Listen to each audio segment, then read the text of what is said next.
حتى نحصل على رسمة بسيطة وسهلة بألوان الباستيل العادية المتوفرة بالأسواق. هاي الألوان ب500 دينار. تابع الفيديو. السلام عليكم ورحمة الله وبركاته. انتبهوا لي زين، اليوم درسنا هو عن الألوان الباستيل. طبعا أردأ نوعية بالسوق جبتها، حتى خاف تقولون غالية استخدمتها، اللي هي الألوان البسيطة هذه.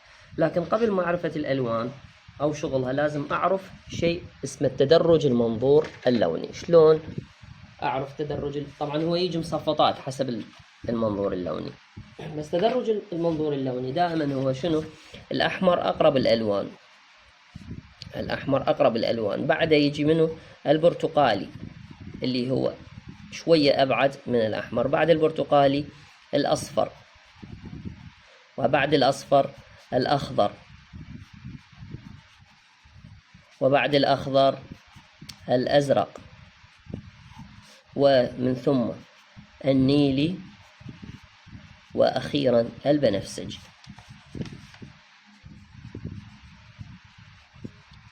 إذن عندي إذا أريد أنطي إيحاء بالبعد أستخدم البنفسجيات. خلينا نشوف شلون نستخدم هنا البنفسجيات وشلون نستخدم التلوين. مثلا خط أفق بسيط عندي هنا، وأنا أريد أسوي فد أشجار، أبدي بإيحاء من البنفسجي هنا البعيدة مثلا. طبعا سويت خط أفق أني، بس أريد أنطي إيحاء بالبعد لوني. شوفوا هذا الباستيل طبعا الأويل باستيل العادي مال الأطفال اللي يبيعوه بكل مكان، موجود حتى بالماركتات العادية. هذا انطيت به باك جراوند أو إيحاء بالبعد، يعني حتى إذا أسوي أشكال لأشجار بعيدة حسب المنظور بهذا الشكل.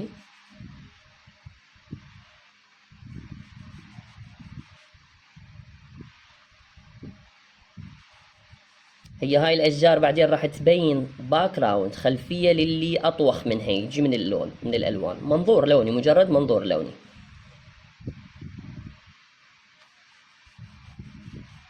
شلون هذا اللي مسوي أنا، بس هاي مسوي بالألوان المائية. شوفوا الخيال هنا مال الألوان البعيدة اللي هي البنفسجي، صارت كأنه خيال أو كأنه ألوان مندمجة ويا الشمس صايرة خفيفة بشكل كبير. فهذا اللون هو اللون الأول باعتباره أبعد الألوان اللي جاي أنطيها هسه أني، بنفسجي فاتح جدا مثل، وانطيت إيحاءات للأشجار بهذا الشكل بأطرافه حتى كأنه أشجار بعيد. ليش؟ لأنه راح أشتغل بعد أقرب من عنده، فأريدهن مجرد باك جراوند احنا نصيح لهن. فهسه هاي نفس الشي هنا أنا أشتغل، وهنا أيضا بلمسات مثلا مال أشجار بعيدة. إذا تريد تقطه أكثر أفضل إلك حتى تصير الخطوط أرفع. هسه أنا جاي أشتغل على السريع، ما أريد الفيديو يعبر 10-11 دقيقة بهذا الشكل. هذه الأشجار جاي أشتغلها، لكن هاي الأشجار ليست الأساسية، راح تصير هي مجرد باك جراوند أو خلفية. طبعا زين، إذا أريد أشتغل أشجار أقرب من عندها شنو أستخدم؟ أستخدم اللون الأقرب من البنفسجي. أرجع بنفسجي، شنو قبله بنفسجي؟ النيلي. استخدم النيلي معذرة بهذا الشكل. خلي استخدم النيلي، اجي للنيلي. هذا النيلي اذا ردت ارسم به اقرب من هذه الاشجار، فمن راح اخطط اوتوماتيكيا راح تصير شبيهة امامها، ذاك صار خلف بعد ما علي به، هذا يصير امامه. شوفوا ذاك صار كأنه خيال مالي دخل به.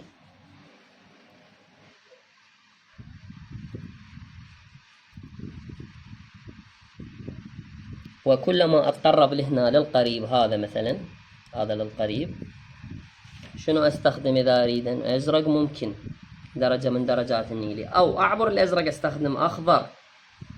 وين الأخضر؟ هذا مثلا هاي الدرجة راح أستخدم هنا أخضر، أو أخضر أطوخ من هذا تستخدمون إذا متوفر عندكم، يعني باعتبار درجة.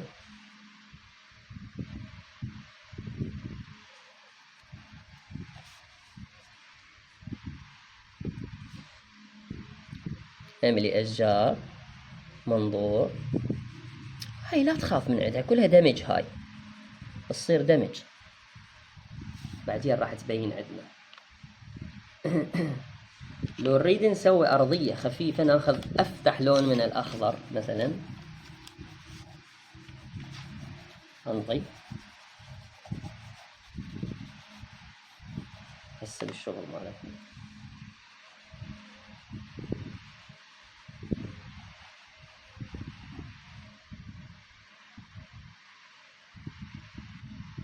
هاي بدون تفاصيل، هسه احنا ننطي أشبه برسم الملي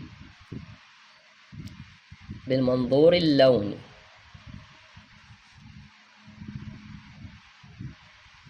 أقرب صارت.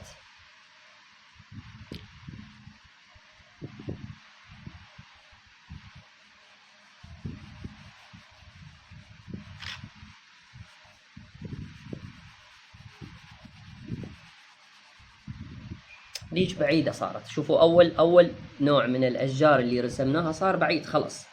اللون الأبيض اللي منطيني إياه هنا دائما بالباستيل هو لون دمج، يدمج لي الألوان مع بعضها البعض، ما ينطي لون ولا ينطي درجة، بس شغله يدمج، شغله يدمج الألوان.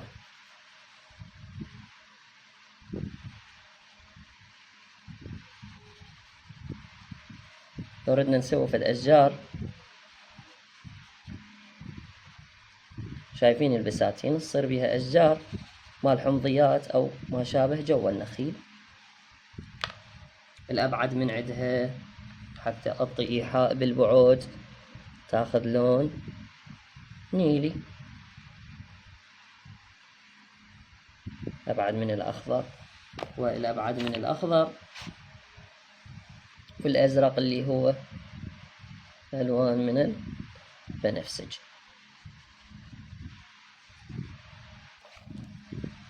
وهذا كله شنو؟ دمجه.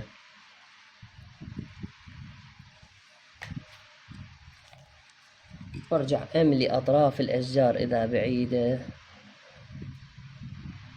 يعني كأنه مبين من بيناتهن خطوطه ما شاء الله. زين. الارضية طبعا هذا لون الارضية او الاوكر يصيحوا له، اللي هو ياخذ دائما شوية لون التربة. انطي املي بهذا الشكل، هو درجة من درجات البرتقالي، لذلك دائما يكون شنو؟ بقرب للعين. الظلال مالته تصير من اللون اللي أقرب من عنده، شنو هو؟ الأخضر.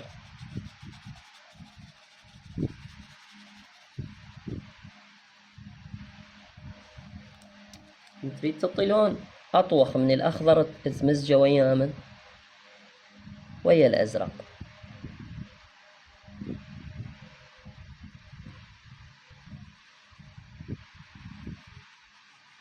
شوفوا هذا أرجع وأكرر هو أردى أنواع الباستيل الموجودة بس نقدر نرسم بيها نقدر.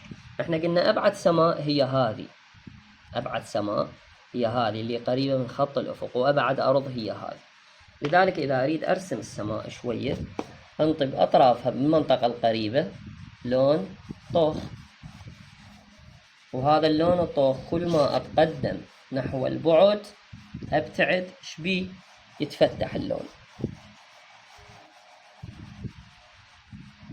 جيب الأبيض كل ما أشتغل، يعني الأبيض قلنا مثل المدعكة هو وسيلة دمج هنا وليس لون، ما ينطيك لون بالباستيل، نادرا ما ينطي لون. يدمج لي يدمج لي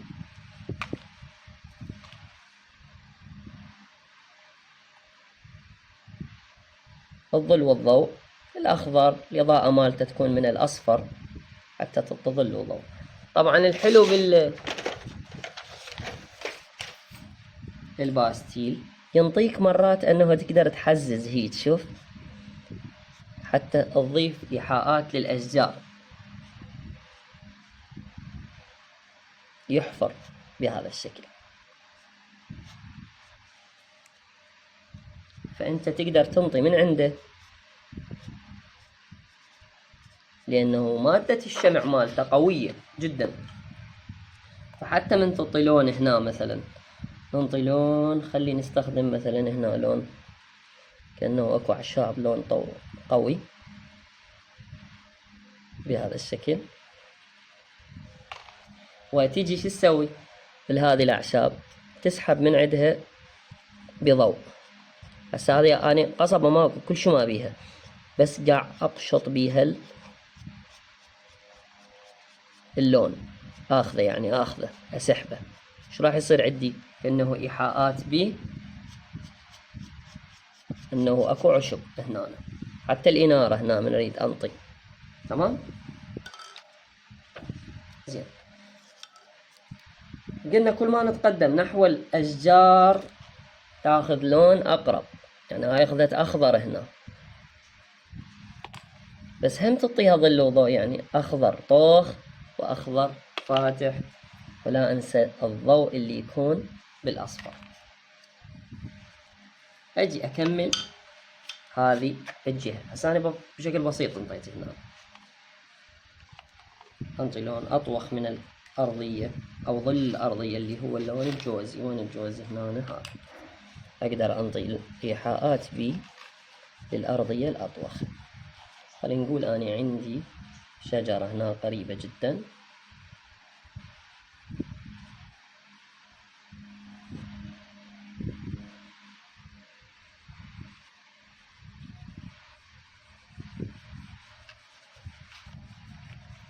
تقول 12 دقيقة أخذ، لأنه الفيديو شوية يحتاج شغل. وأنطي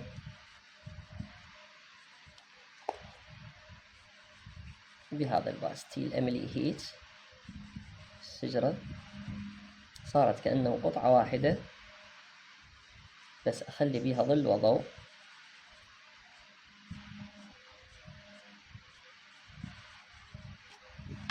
وأنطي الإضاءة حتى أطوخ الأخضر شوية بيمن النيلي،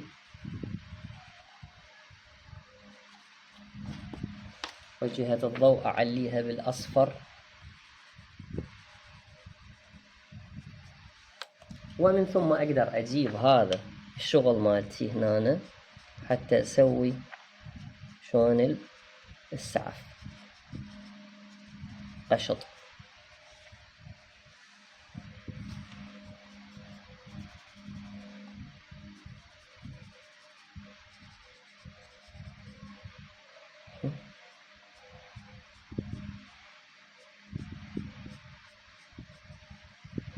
شوفوا قشط، لأنه الألوان تنطي من روحها، تصير طبقات بالشغل مالتها.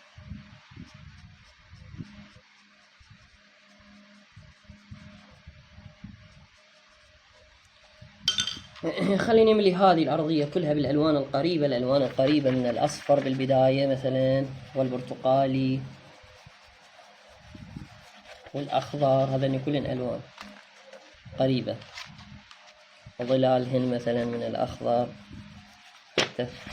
بعدين نقدر نضيف الظلال بالضوء.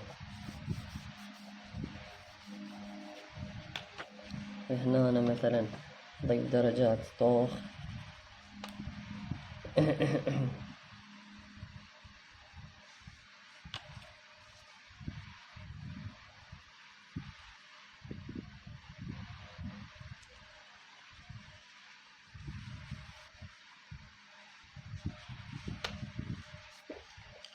وأيضا شوفوا ناخذ إضاءات هيج حتى نقشط بأنه أكو أعشاب هنا. دائما من تريد تضيف ظل تضيف الألوان الطوخ أو الألوان من الألوان الباردة.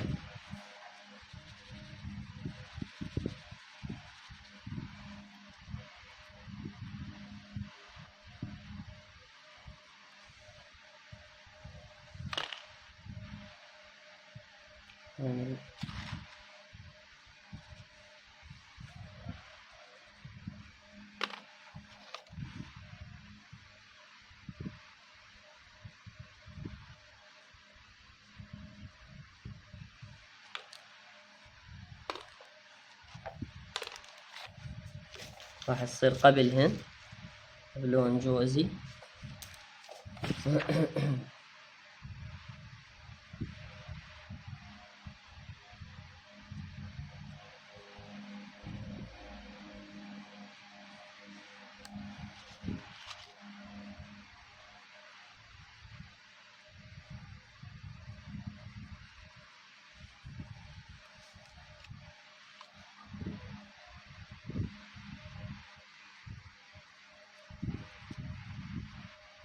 بالجهة البعيدة انطي لون ظلال،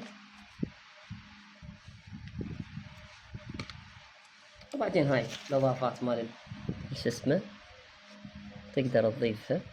أرجع وأكرر بأبسط الألوان اشتغلنا، بأبسط الألوان اشتغلنا.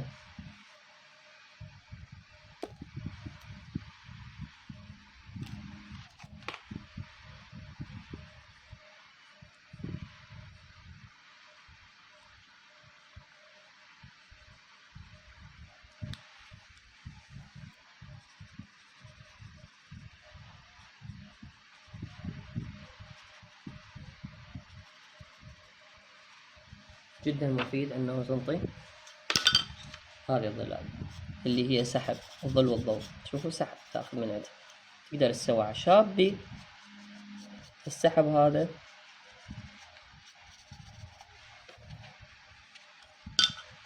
ببسط هنا نقدر نضيف لون أطوخ شوية لهاي الجهة، نشتغلها نفس هاي دمج.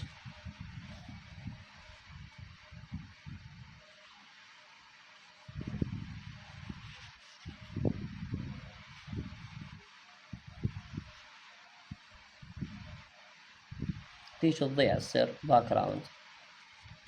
الألوان من رداءتها تتفلش يعني بالإيد، بس احنا الهدف من أنه اشتغلنا بهذا النوع من الألوان الباستيل حتى لا يكون أنه أكو عذر لأحدكم أنه غالي وما اشتريت.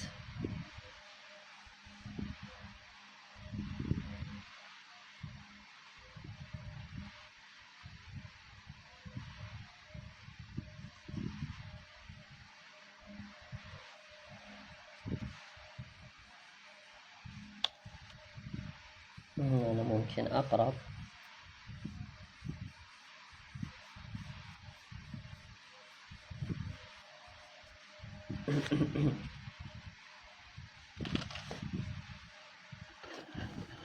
آسف ترى ما منتبه للكاميرا، مرات تميل.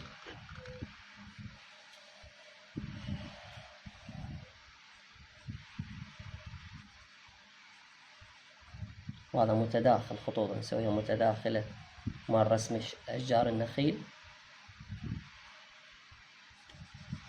بدون تفاصيل حتى يكون عندي شغل صحيح.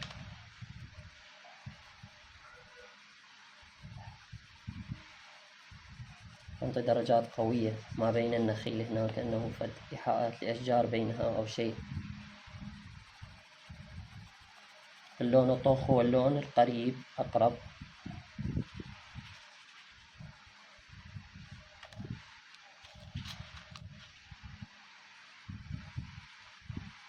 شوية أبعد الأزرق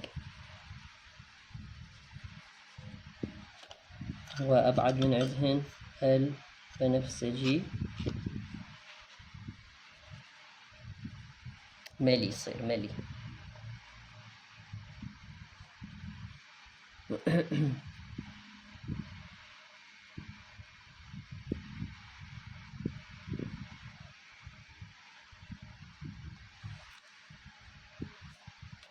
شلون صار عندي هسه مشهد من الطبيعة بألوان الباستيل العادية، رغم ما بي تفاصيل هواي، شي بسيط لكن استخدمنا. شوف حتى خطوط الأشجار تقدر تضيف منها خطوط أشجار أو فد شيء.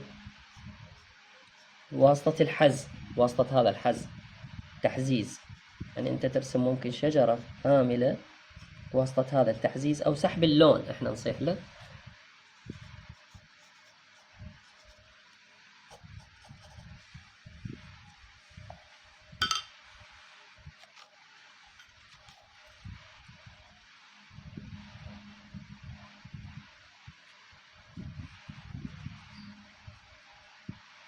نفس اللون إذا ردت أطوخه نضيف هنا شوية من الأسود حتى أطوخ هنا ظلال.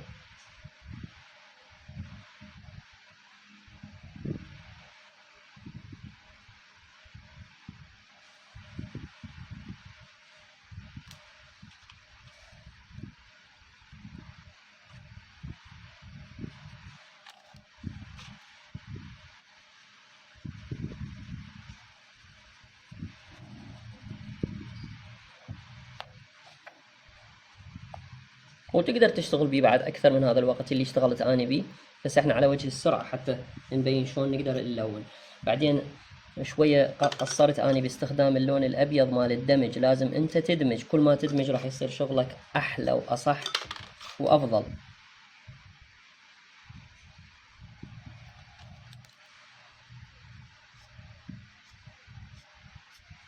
بهذا الشكل. إن شاء الله تعالى تكونوا استفادتوا من هذا الدرس التلوين، وراح أكيد نطوره خلال درسنا الأسبوعي في الصف ونرسم أكثر إن شاء الله تعالى. في أمان الله.